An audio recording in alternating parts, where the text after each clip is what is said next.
Rayford Edmonds out of D.C.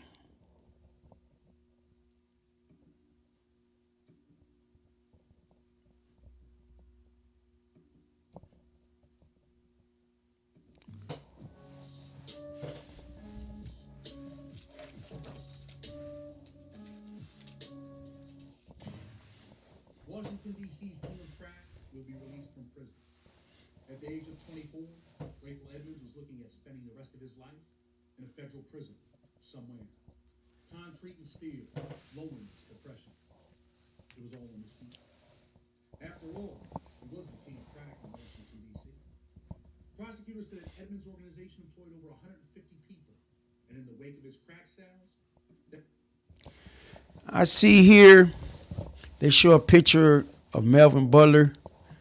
And how did I get familiar with Rayford Evans? Well, actually, I got familiar with Rayford Evans with Melvin Butler. Rayford and Melvin, they love basketball. And while Rayford was in LA, they was in a thing called the Drew League up at Drew Junior High School.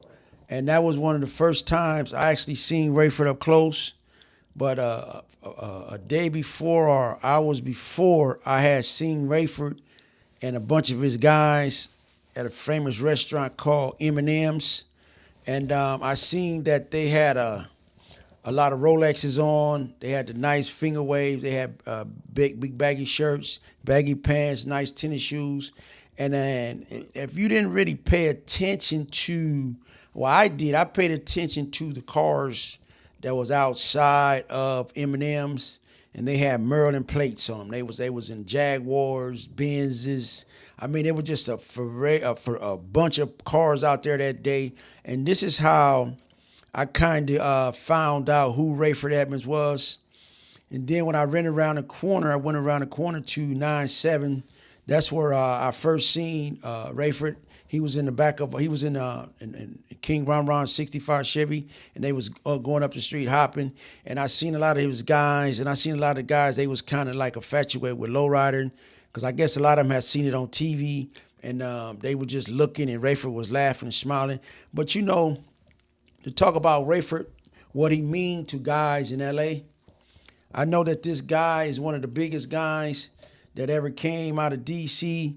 And you know, when he came to LA, it was all love. He was welcome to LA. He was welcome to over there in our hood in the 9-7s. And he got to make all the homies murk. But you know, just to talk about the impact that this guy put on the guys over there in 9-7 neighborhood, you know, it's kind of hard right now because I talk to people every day, and they was talking about Rayford.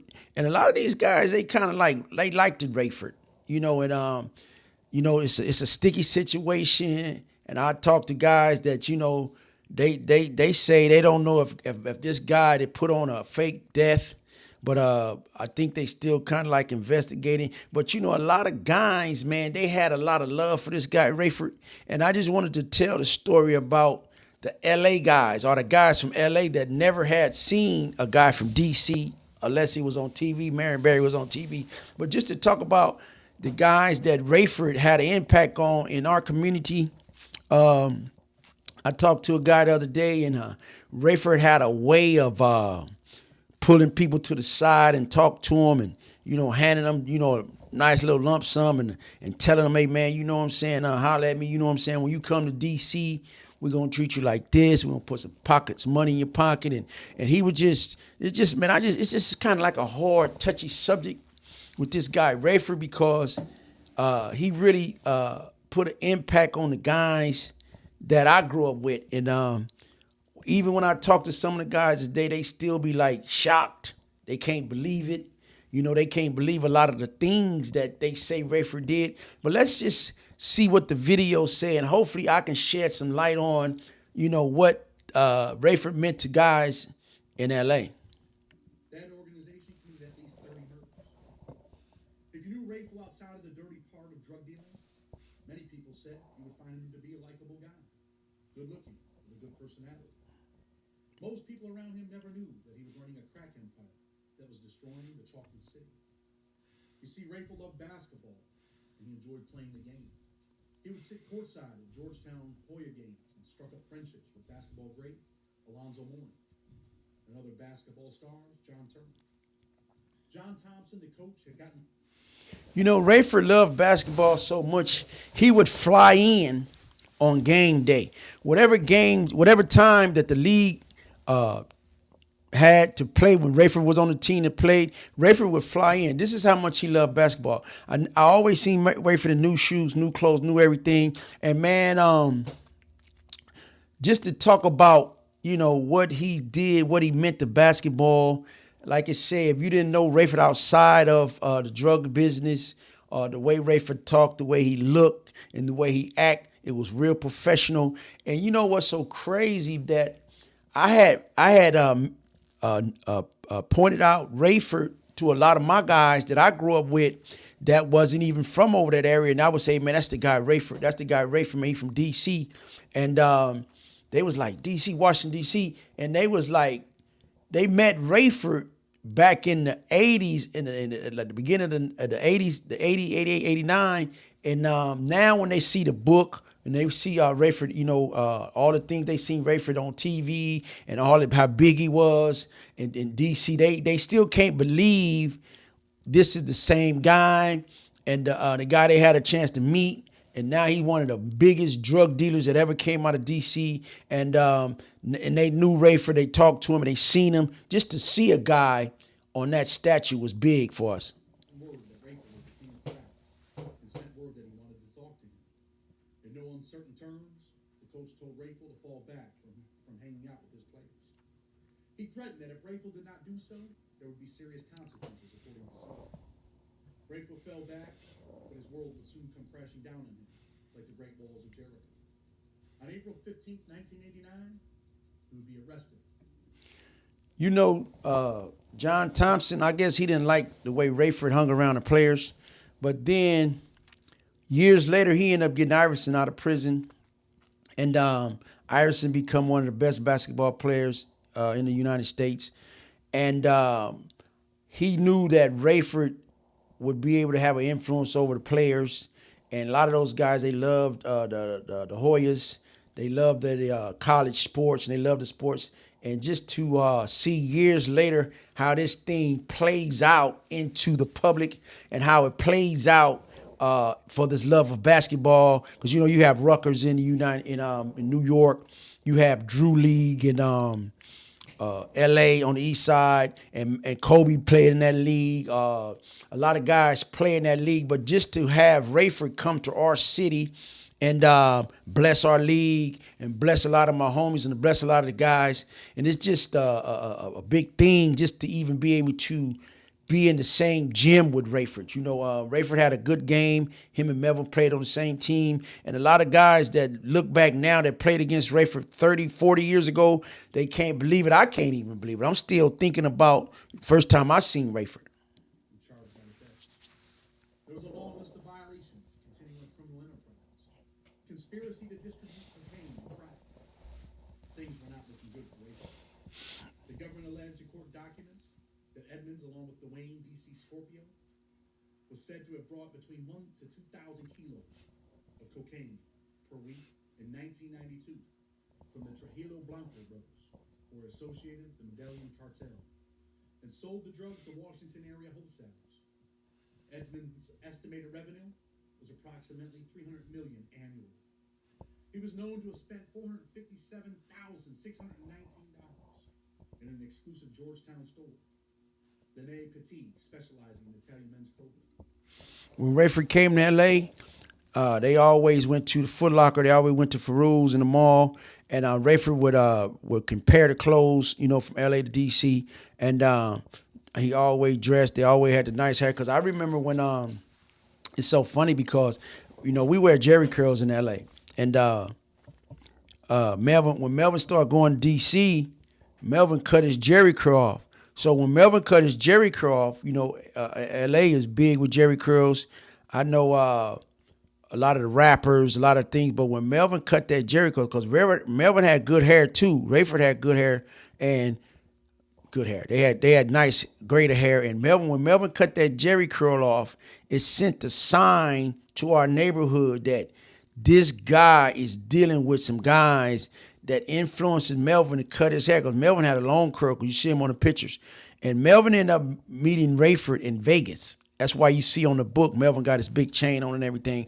And just to see Melvin cut all his hair off in the 80s was kind of big. Owned by Charles Wynn, who was later convicted on 34 counts of money laundering. A trial ensued, and Rayford found himself on the losing end. On September 17, 1990, the district court imposed sentences of mandatory life without parole on count 1, life without parole on counts 2 and 5, 60 months on count 11, and 48 months on count 14, 15, 16, and 18. Edmonds' sentences were to run concurrently.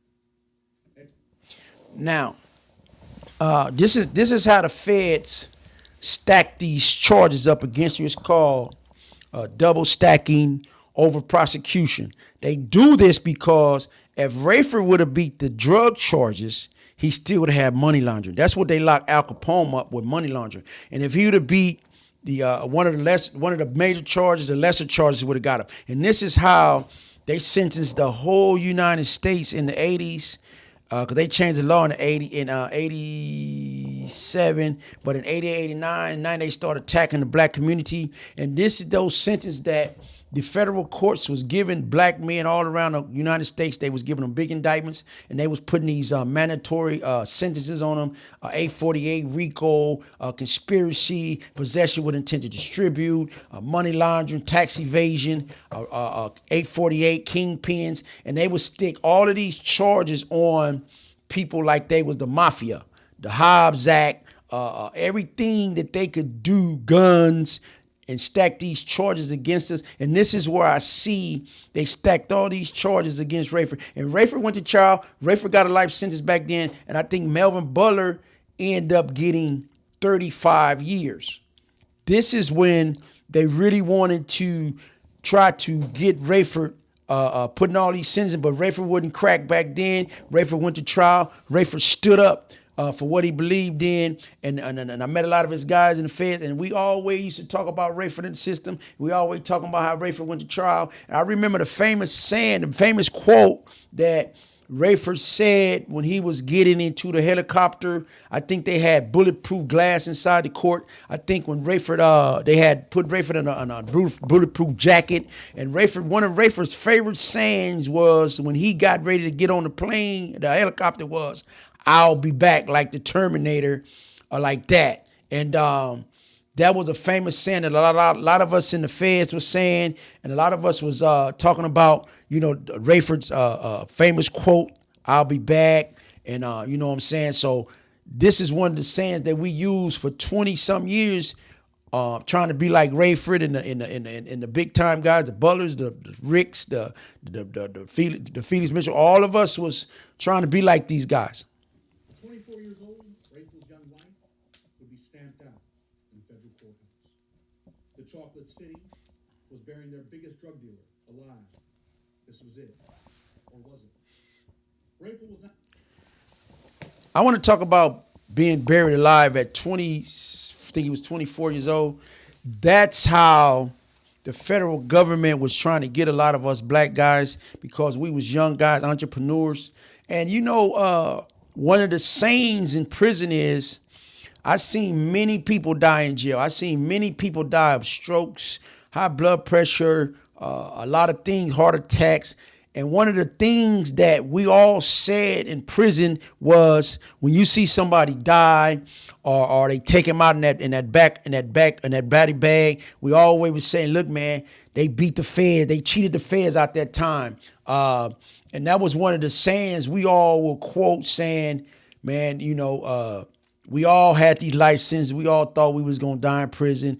And the saying was, when somebody would die or get killed in the feds, man, he cheated the feds out of 30 years. He cheated the feds out of a life sentence. And this is a big thing that was going around in the system. And this is what Rayford was looking up to, the life sentence. And a lot of the guys across the country, that's all we was getting, life sentence. So, you know, a life sentence in the feds mean death. And one thing about death is, when you look at somebody's indictment, when you look at somebody's paperwork, or when they go to team, it says deceased on it. And that was one thing that kind of like confused me when it was saying no date. He's not the only one to feel the trauma. The feds also sentenced his mother, Constance Bootsy Perry, to 14 years in prison for being part of the enterprise. Rayford would later win 2 separate appeals, but the sentence of life would always remain intact. Or would it? With the life sentence. A lot of times when they indict your mom, your sisters, your nieces and nephews, this is another tactic. The tactic is to make you fold, to make you want to say, okay, just give me all the time. Don't give my mother no time. Because don't nobody want to see their mother in prison. Because you have guys sit in prison and they say, man, I took the case because I didn't want my mom to go to jail. I didn't want my uncle, my dad, because they working people. And this is one of the things that the government does to try to get kingpins to tell. What would Rayford do? He would go on to sell drugs from prison. Of course, even the penitentiary could not stop him from doing what he wanted to do. Life as he knew. I was in prison a long time, and I seen where guys, you already be in jail for selling drugs. Then you get in jail and you sell more drugs. I just seen people get caught up in selling drugs, and when you catch another case in feds, that case, they stop your other sentence and make you do the new sentence. Then you got to go back and do the old sentence. It was over, so why not keep getting money? While Lewisburg Federal Penitentiary in Pennsylvania, he became the man. He would hook up with Dixon Dario and Osvaldo Chiqui Trujillo Blanco, son of Griselda and godmother Trujillo Blanco, who shared the same cell block with him. Edmonds was setting up deals between DC area traffickers and his Colombian connection while incarcerated. In 1996, Edmond and another drug dealer from Atlanta named Lowe were convicted after conducting drug business from a federal prison fund. Edmond received. This is one of the reasons when they busted Rayford on the phones in Lewisburg, this is one of the reasons why we start getting 15 minutes a phone call, and you have to recall again and everything. They start doing minutes. And everybody knew that these phones was tapped. Everybody kind of knew that it's not cool to sell drugs inside of prison, because a lot of guys in prison, they still be connects. They still have the connects. And a lot of times dudes get close to these guys and they be doing security for these guys. And these guys still have access to drugs in jail and outside of jail. So if you don't want to catch another sentence, you will stay away from these guys. I remember the time that they tried to catch Freeway Rick in Lompoc. Guess his guy name was Schmitty. They tried to set Rick up on a fake murder, and he almost went for it, but he didn't go for it. But that was one of the things we all kind of like tell Rick to stay away from these guys that giving all these promises, and you will get yourself caught up in these federal prisons. Because I remember when the guy, the money laundering guys that was out of the gold warehouse in downtown, that Carlos and some guys, they set up Zach from federal prison. A guy said he was going to come over from another country and act like he was this and that, and dudes kind of pulled Rick away from that. I don't know what exactly all would happen, but we know that the feds came in with pictures. They took pictures of a guy in a trunk like he had really got assassinated, and they was trying to get these guys more time. And I'm gonna expound on that on part 2 of this video, on the video. And I want to let everybody know that these feds steady be working in jail. They would do anything or perpetrate anything. They go to Hollywood and perpetrate a murder, a hit, anything. They'd do it. Even an additional 30-year sentence in the great state of Pennsylvania. In an interview with the Bureau of Prisons, Edmonds said he had spent several hours every day on the telephone, occasionally using 2 lines simultaneously to conduct his drug business. Attorney General Eric Holder criticized the Federal Bureau of Prisons for its lax management that allowed drug dealers to deal drugs from inside the prison. With life plus 30 years, Rayford said he wanted out, and there was only one way to make that happen. He had to work for the feds. And in 1996, federal authorities had revealed that Edmonds had become a government informant. Wow. You know what's so crazy about this is, I guess the word had came down that Rayford had turned informant. I think this was like in 96 or 97. And we was all sitting around in the unit, and 60 Minutes or either 2020 came on and said, we're going to have an exclusive special on Rayford Edmonds out of D.C., and man, you should have seen the atmosphere. You should have seen everybody eyes. Everybody was anticipating on Rayford coming on national TV on 60 Minutes. I think it was 60 Minutes or 2020, and they was putting it on the air like it's gonna be the biggest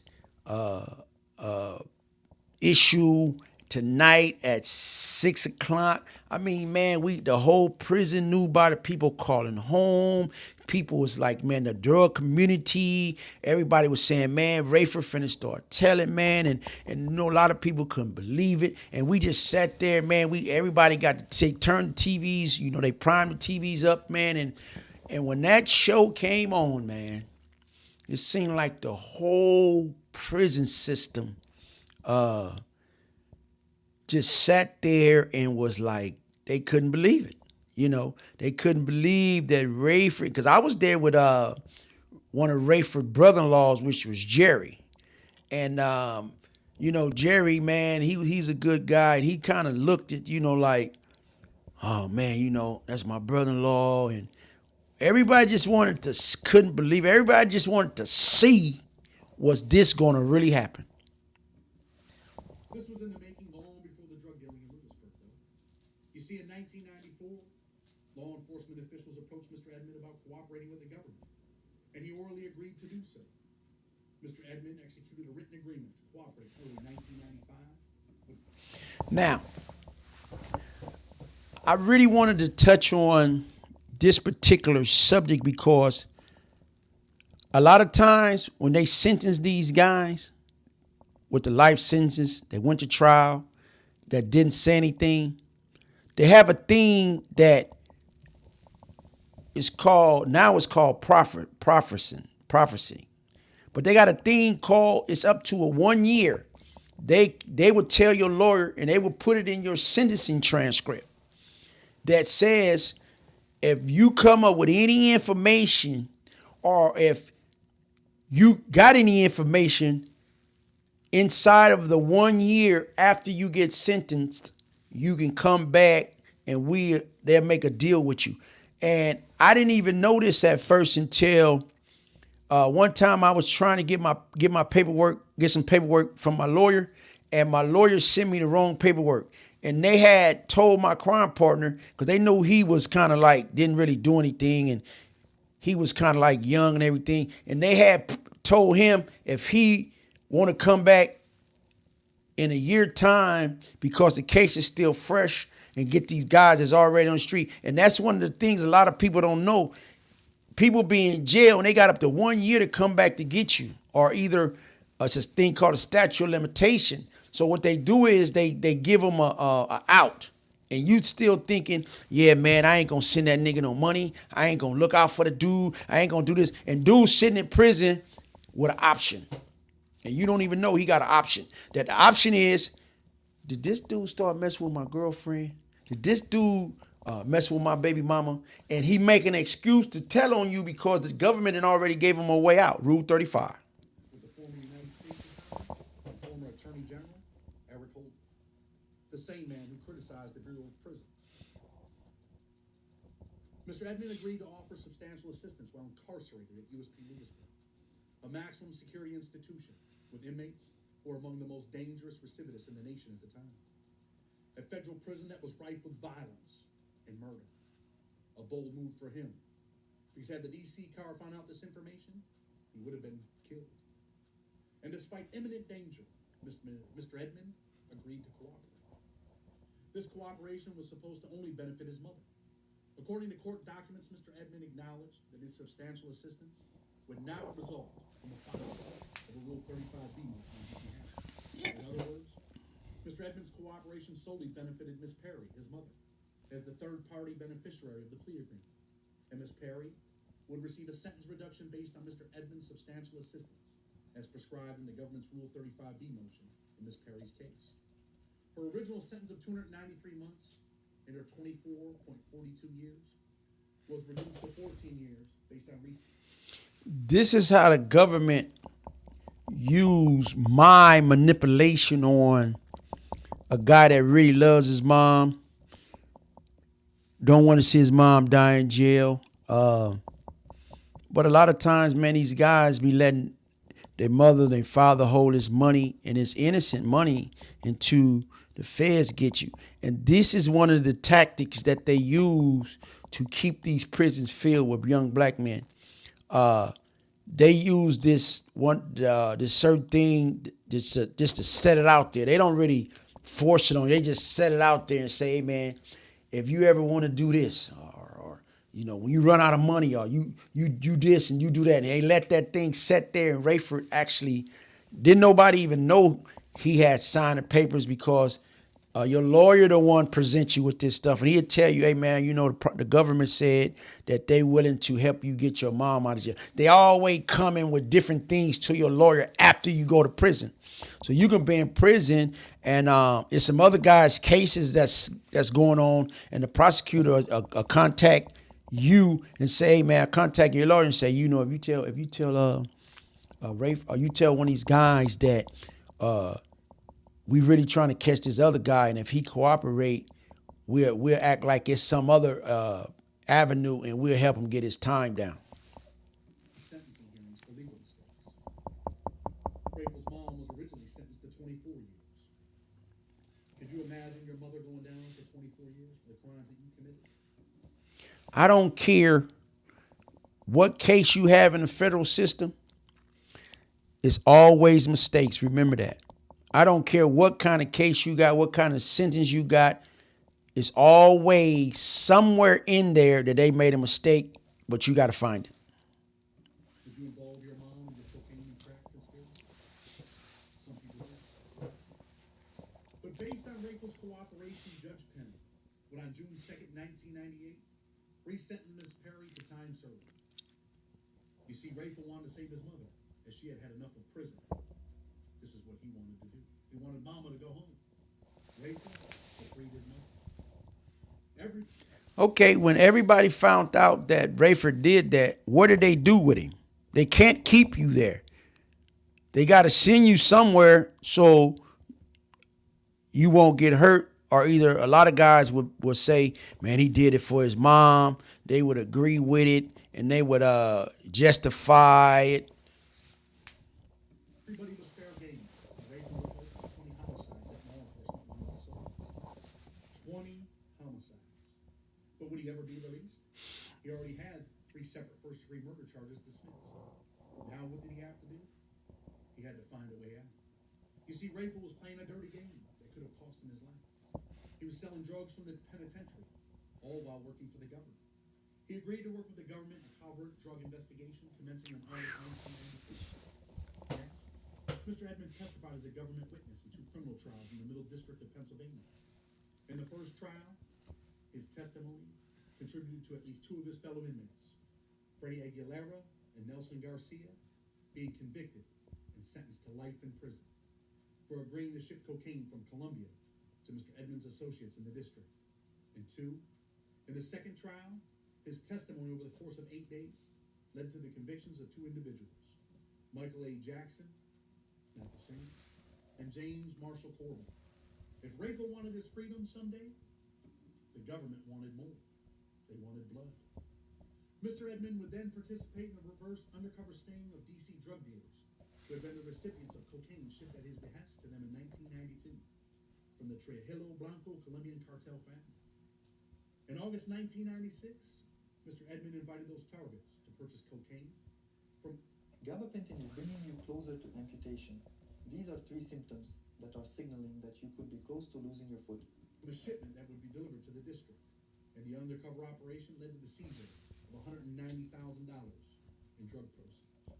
From the penitentiary, he was directing and working. In April 1997, Judge Thomas F. Hogan accepted Mr. Edmonds' testimony that resolved the dispute regarding the 1992 drug conduct of two co-conspirators, and his testimony was corroborated by wiretap evidence. In the end, the undercover operation led to the convictions of 8 defendants: Rodney Murphy, Jimmy Robinson, LeCount Jackson, Adolph Jackson, Darrell Coles, Marcus Haynes, Johnny Cherry, and Christopher Johnson. Still, the government had not gotten enough. They had not gotten enough.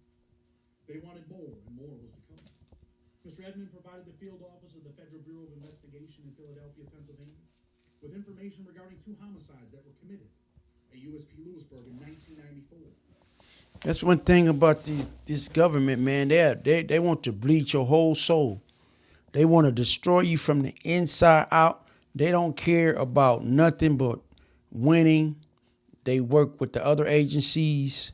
You see here they work with the homicide. You see here they went to the other part. Well, you know, D.C. don't have no state prisons, no states. So they go with other states. They just get together and they do everything. Tobacco, firearms, and guns. They all just go together, man. And this is how, you know, a lot of these black men that's in America that you know don't have nowhere to put their money.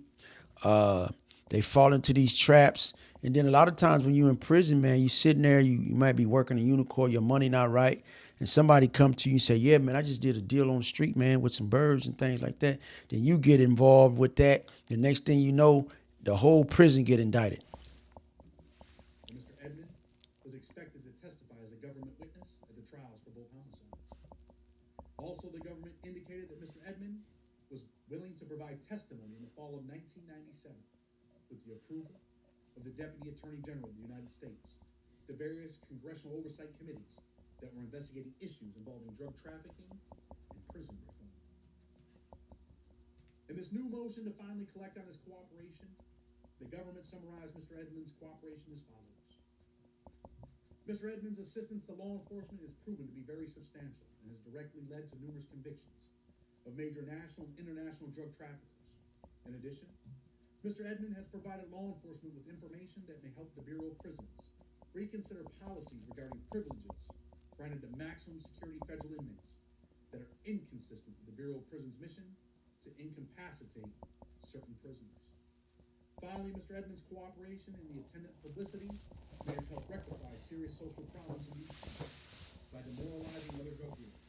His cooperation has also helped to dispel his legendary image among the drug culture, and now serves to discourage others from imitating his conduct as a drug kingpin. Here, Rayford wanted to make sure that certain privileges are limited for those in maximum security prisons. Did he want to contribute to the suffering of maximum security prisoners? You decide. Rayford's agreement called for him in 2002 to testify as a government witness for approximately. Yeah, with this particular case, I don't think federal prison would ever be the same. I remember when I first came in, we used to look up to, you know, big drug dealers, big time Rico, CCEs, 848s. We used to look up to these guys, man, and we seen a few of them get killed. We seen a lot of them, you know, fold. It just seems that federal prison would never, ever be the same. You know, a lot of times you do stuff and, you know, a lot of people praise you for doing it. Then when you get reprimanded for you, they turn on you. And this case, man, it's a big case. I don't even think they make drug dealers no more like the big time guys in the 80s. I don't really see none. I don't really hear none. But you know, this federal prison, and I got out 30 years later, it just seemed like everything had changed. Everything is different. And ain't nobody really, doing what they was doing in the 80s and 90s. And now I see that a lot of these kingpins is getting out. I know they hid Rayford in the federal system. I heard he was in Butler one time. Then I heard he was in Arizona, the cheese factory. But a lot of time, I know Rayford had started growing dreads. I don't know where nobody really know he was at. But every now and then a CO might say, oh, he's over here, he over there. But, federal prison, man, is nothing to play with. I don't think that you really know what you're getting into when you out there doing what you're doing with these guns and with these harsh drugs. I don't really think you really want to wrestle with the government, but they're the most powerful people in the world. And I don't think that you little street dealer can deal with these guys. Not only that they got informants, they got 4,500 informants in every city. They've been doing this for a long time. And when they take a deal with these government, you got to work for them for the rest of your life. If you don't want to mess your life up, if you don't want to get yourself killed, and you don't want to get your kids killed, and you don't want to get your grandkids killed or your mother and father, I suggest do not play with these street drugs with these guys, because the federal prison does not play. Can you just imagine you walking around in the streets and everybody saying your brother's a rat? Everybody saying your brother's the biggest informant inside of the federal prison and on the street, and you got to live with this. You got to be in the same street with this. And if you try to get in the game, or if you try to be a drug dealer, people are going to be like, nah, man, your brother told, or your sister told, or your uncle told. Man, that's dude, uncle was the biggest drug dealer in the United States. And then when everything go down, everybody get busted and everything, they going to say, man, I told you, man, you shouldn't have dealt with that anyway, man. You see, his uncle told. His daddy was a snitch. So I don't really recommend, black men or whoever, I don't care what kind of color you is. I don't recommend prison for nobody. I don't want to see nobody in prison. And you really don't want to go to ADX. You locked down 23 hours a day. I don't think you want to deal with that. It's a mental, it's stressful. And just being in these holes all around the United States, I've been in these prisons, is nothing fun about that, man. Can't go nowhere. You sitting in the cell all day. It's terrible. 4 days. There were 6 defendants. The United States versus Kevin Gray. Prior to his arrest in 1999, Mr. Edmonds had conducted drug transactions with many of the defendants in that case, according to his testimony. As noted by the government, the Gray racketeering drug enterprise covered criminal activity spanning more than a decade and was perhaps the most violent drug trafficking group ever prosecuted in this district. According to prosecutors, Kevin Gray and his crew were responsible for over 30 homicides in the D.C. area. Mr. Edmonds' testimony led to the convictions of all 6 defendants for RICO conspiracy and related charges in connection with multiple first-degree murders and drug offenses. In 2003, Mr. Edmonds testified as a government witness in a trial concerning drug trafficking in the Western District of North Carolina. In addition, Mr. Edmonds was prepared to testify in a second case in this district, but the case was resolved via guilty plea, in part due to Mr. Edmonds' cooperation. Mr. Edmonds has supplied background and associational information that has been used in drug trafficking investigations. In particular, his information has been used in numerous wiretap investigations. Noting that Mr. Edmonds' information was not the sole basis for the wiretaps in any of these investigations, but very useful. The government asserts that based in part on Mr. Edmonds' assistance in this regard, over 100 drug dealers were arrested, prosecuted, and convicted. The government avers that the information from Mr. Edmonds and others was used to obtain wiretaps in narcotic investigations in 12 different matters. In the first matter, the wiretap led to 39 indictments involving 65 defendants. The wiretap in the second matter led to 5 indictments involving 14 defendants. In the third matter, the wiretap led to 1 indictment involving 22 defendants. The wiretap in the fourth matter led to 1 indictment involving 14 defendants. In the fifth matter, the wiretap led to 3 indictments involving 77 defendants. The wiretap in the sixth matter led to 15 indictments involving 29 defendants. In the seventh matter, the wiretap led to 4 indictments involving 36 defendants. The wiretap in the eighth matter led to 5 indictments involving 5 defendants. there were many, many more. Many, many, many more. Mr. Edmond has provided information to local law enforcement investigating cold case homicides, Judge, including a significant amount of information concerning relevant relationships. Mr. Edmond participated in monthly telephone calls with the AUSA John Dominguez, who relayed questions from law enforcement which allowed them to collect information about relationships between the descendants and suspects not otherwise known to the investigators. Mr. Edmond has often been able to provide information to investigators regarding friendships, rivalries, or feuds among descendants and suspects. Mr. Edmond's information assisted law enforcement with focusing its attention on other. Check. Comms operational. Cameras online.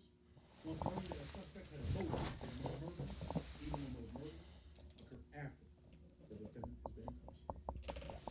You know, Judge, moving for this reduction of sentence, the government notes that none of Mr. Edmonds' information about cold cases led directly to arrests. But the information helped homicide detectives focus limited resources by relating historical information about which drug dealer was allied with whom and which dealer was partnering with another dealer. Old homicide. This is one of the most celebrated movies of the year. On February 24, Has now been nominated for 5 prestigious awards. appointed by none other than President George H.W. Bush, decided that Rayford should not die in prison. The government, 30 years after Rayford's conviction, filed a motion asking the court to reduce the sentence under what is called a Rule 35.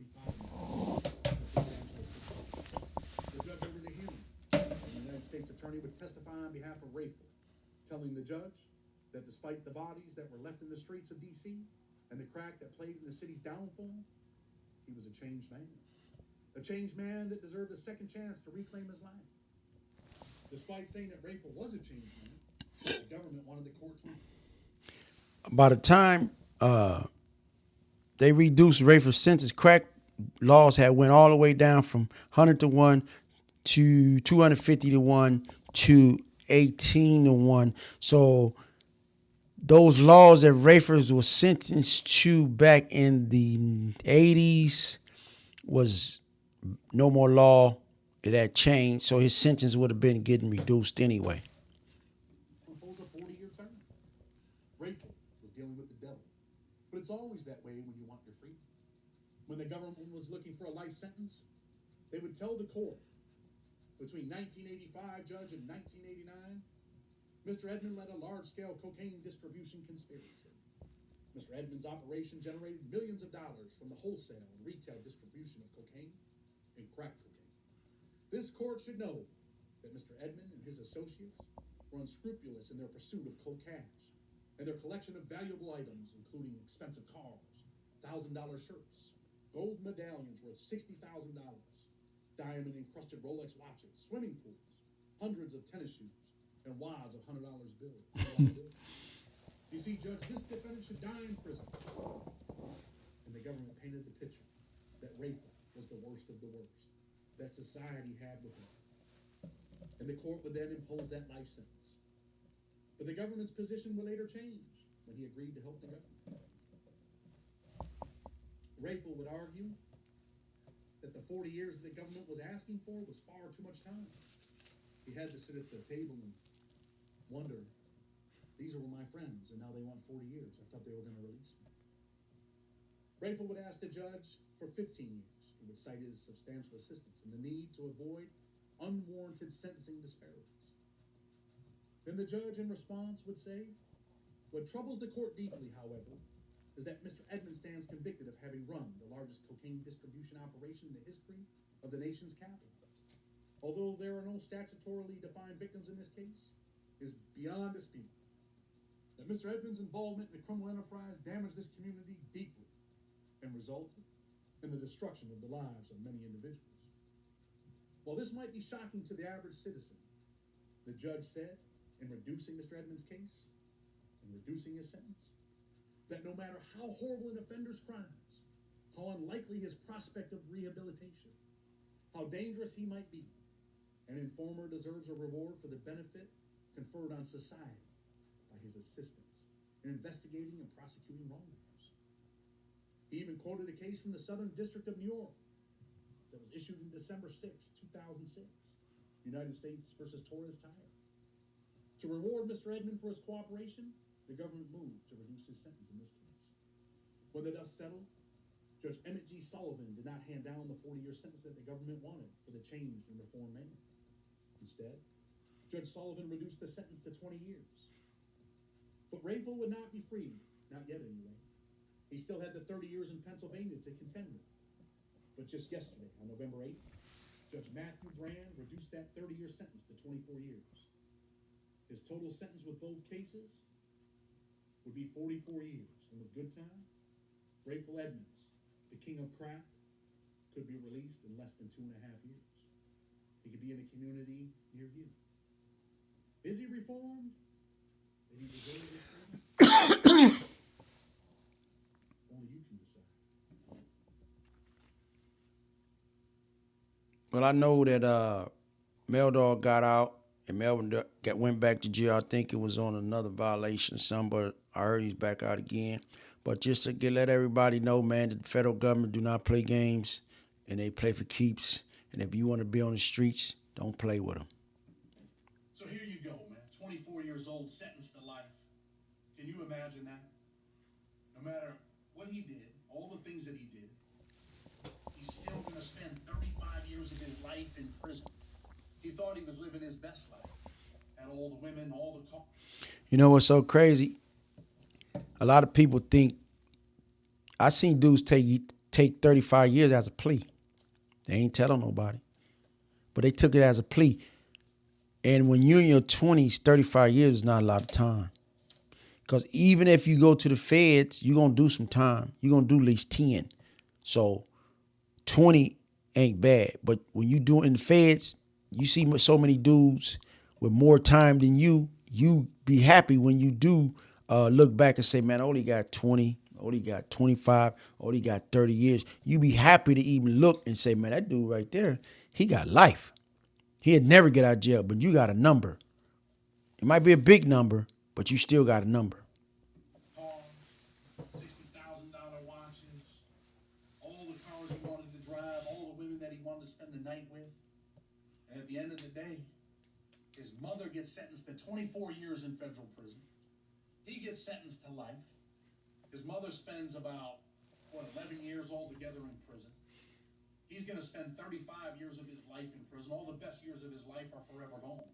You have to be thinking right now, all the money in the world, it's not worth your life. You know what? To end this video, I'm going to quote one of the biggest rappers in the United States. His name was Tupac. And Tupac had a saying that was going, I wonder if heaven has a ghetto. Because Rayford and them had big chains, cars, everything you have. Tupac was out on $1 million bond. Tupac had any woman he could mess with. Tupac had Rolls Royces. Tupac was with the biggest record label in Los Angeles. He was signed to death row. He had all of these things to benefit him. But Tupac was still wondering if heaven has a ghetto. Because if a person with a rap career, movie career, doing all these things, jewelry, money, clothes, women. He had everything that you can think of. And he wondering if heaven has a ghetto. If you have all these things, R. Kelly, Puffy, all of these guys have all these things, and he wondering if heaven has a ghetto, evidently he must be living in hell.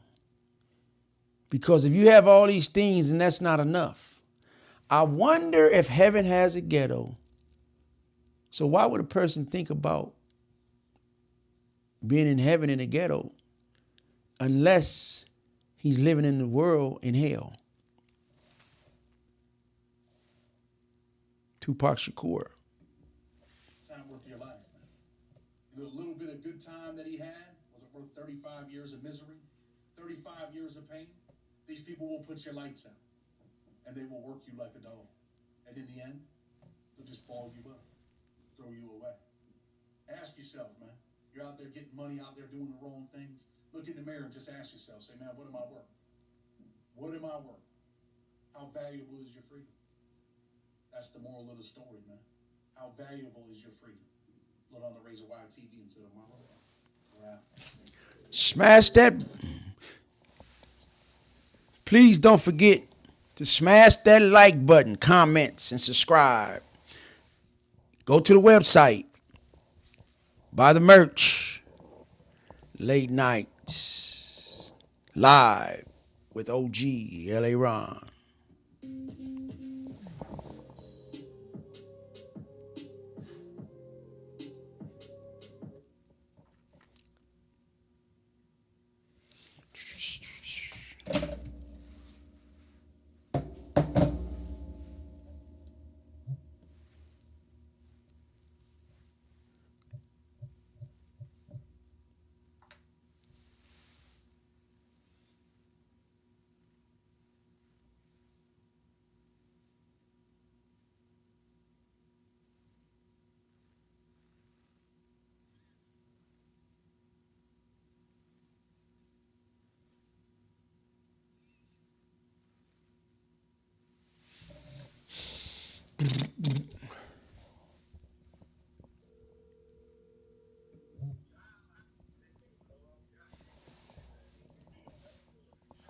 What's up?